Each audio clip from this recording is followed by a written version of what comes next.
மக்களே இன்னைக்கான முதல் ப்ரோமோ ரிலீஸ் ஆயிருச்சு. முதல் ப்ரோமோல லைவ்ல நடந்த எந்த டாபிக் பத்தி பேசுறாங்க அப்படிங்கிறத பார்க்கறதுக்கு முன்னாடி, இந்த ப்ரோமோல வந்து சாண்ட்ராவ காட்டாம விட்ட, அதுக்காக போராடுன, ப்ரோமோ வந்துருச்சுன்னா ப்ரோமோ கீழ போய் படிச்சு பார்த்தீங்கன்னா, சாண்ட்ராவ எப்படியாவது விட்டுருங்க. சாண்ட்ரா ப்ரோமோ தவிர்த்து ஏதாவது போடுங்க அப்படின்னு சொல்லிட்டு பிக் பாஸ் டீம் கிட்ட கதறுனாங்க இல்லையா?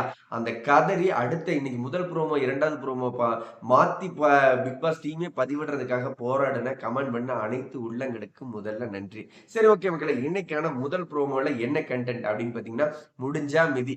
ஆல்ரெடி பார்த்தீங்கன்னா, பிக் பாஸ் வீட்டுக்குள்ள இருக்கிறவங்க எல்லாருமே ஆளாளுக்கு மிதிச்சுக்குவாய்ங்க அப்படிங்கிற மாரி தான் இருக்கு. எப்படா எவனடா மிதிப்பங்கிற மாரி போராடிட்டு இருக்கிறவங்களுக்கு மத்தியில, இவங்களுக்கான கேம் என்னன்னா, தல டாஸ்க்குக்கான கேம் முடிஞ்சா மிதி.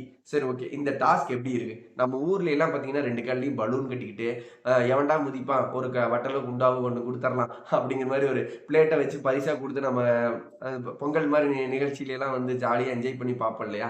அதுதான் இங்க தல டாஸ்க்கா குடுத்துருக்காங்க. இதுல என்ன சுவாரஸ்யம் அப்படின்னு கேட்டீங்கன்னா, இப்ப ஒருத்தர் விளையாடுறாங்கன்னா, எக்ஸாம்பிளுக்கு வந்து இப்ப கனி விளையாடுறாங்க. கனிக்கு வந்து ஒரு டிஃபெண்டர் இருப்பாங்க. அவங்கள கனிய பாதுகாக்கிற மாரி. அதுக்கு வந்து கனி சூஸ் பண்ண ஆள் தான் வந்து நம்ம விக்கல் சிக்ரமு. இந்த பக்கம் வந்து பார்த்தீங்கன்னா, ஆதிரை வந்து விளையாடுறாங்க. ஆதிரைக்கு வந்து பார்த்தீங்கன்னா, எஃப்ஜே.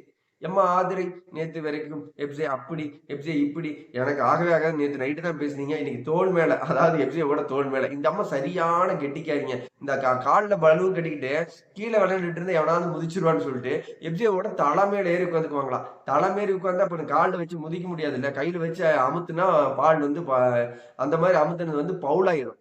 அதுக்காக இவங்க அப்படியே ரொம்ப பிரில்லியன்ட்டா யோசிச்சு ஆதிரை எஃப்ஜேவோட தோள் மேல உட்காந்துக்கிறாங்களாம். ஆதிரை வேற லெவல் ஆதிரை.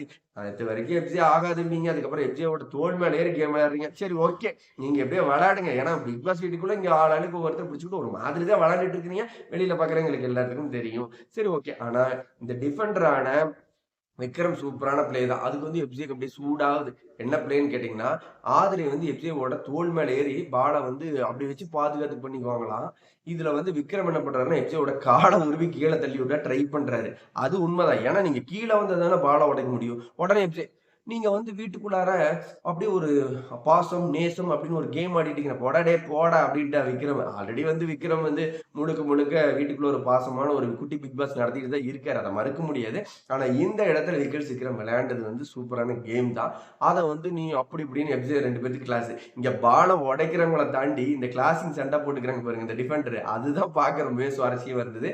அந்த டிஃபெண்டர சூஸ் பண்ணிக்கிறாங்க பாருங்க. அவங்க எல்லாருமே டேலண்ட் பெர்சன் தான். ஏன்னா டிஃபெண்டரா வந்த விக்கெட் சீக்கிரமா இருக்கட்டும், நம்ம எஃப்ஜேவா இருக்கட்டும், இவங்க எல்லாருமே பயங்கர ஒரு ஃபைட்டிங் நடந்துட்டு இருக்கிறத பார்க்க முடியுது. எனிவே ஒவ்வொருத்தரும் ஒவ்வொரு பால உடைச்சு முடிச்சு, கடைசியா வந்து பார்த்தீங்கன்னா, நம்ம இந்த வாரம் கேப்டன் யார் ஆகப் போறாங்க அப்படிங்கிற இடத்துல கனியும், கமருதீன் இருக்கிறாங்க. வெற்றிகரமாக கமருதீன் இந்த வாரத்துக்கான கேப்டன். ஆனா என்னோட கருத்து என்னன்னு கேட்டீங்கன்னா, ஒவ்வொரு தல டாஸ்க்கும் முடிஞ்சதுக்கு அப்புறம் போன தலையா இருப்பாங்கல்ல, அவங்க கானா வினோத் அவர்களும் பங்கேற்கணும்ல. ஏன் பங்கேற்கல? ஒரு வேள வொர்ஸ்ட் பெர்ஃபார்மரா ஒட்டுமொத்த ஹவுஸ் மட்டும் தேர்ந்தெடுத்துட்டாங்களா? அப்படிங்கிறது தெரியல. இனி வர்ற லைவ் அப்டேட்ல உங்களுக்கு தெளிவா சொல்றேன். ஆனா கானா வினோத் அண்ணய ஏதாவது ஒண்ணு பண்ணி டாமினேட் பண்ணி அவங்களுக்கு இல்லாம அவர் ஏதாவது ஒரு விதத்துல ஒரு குறை சொல்லணும்னு ஒட்டுமொத்த ஹவுஸ் மட்டும் டார்கெட் வச்சுட்டு இருக்காங்க. ஆனா மக்கள் வெளியில தூக்கி வச்சு கொண்டாடிட்டு இருக்காங்க. ஏன்னா அந்த மனுஷன் அதுக்கான வேலைகள் செஞ்சுட்டு இருக்காருங்கிறது என்னுடைய கருத்து. ஸோ இந்த வீடியோ பார்த்துட்டு இருக்கிற நீங்க ஒன் செகண்ட் லைக் பண்ணிட்டு கீழ கமெண்ட்ல சொல்லுங்க. இந்த பிக் பாஸ் வீட்டுக்குள்ள நடந்துட்டு இருக்கிற தல டாஸ்க் இவங்க என்னெல்லாம் அக்கப்போர் பண்றாங்களோ எல்லாத்தையும் கமெண்ட்ல சொல்லுங்க. நான் உங்களுக்கு ரிப்ளை பண்றேன். பிக் பாஸ் லைவ் அப்டேட்ல அடுத்தடுத்த வீடியோல சந்திக்கலாம். பாய் மக்களே.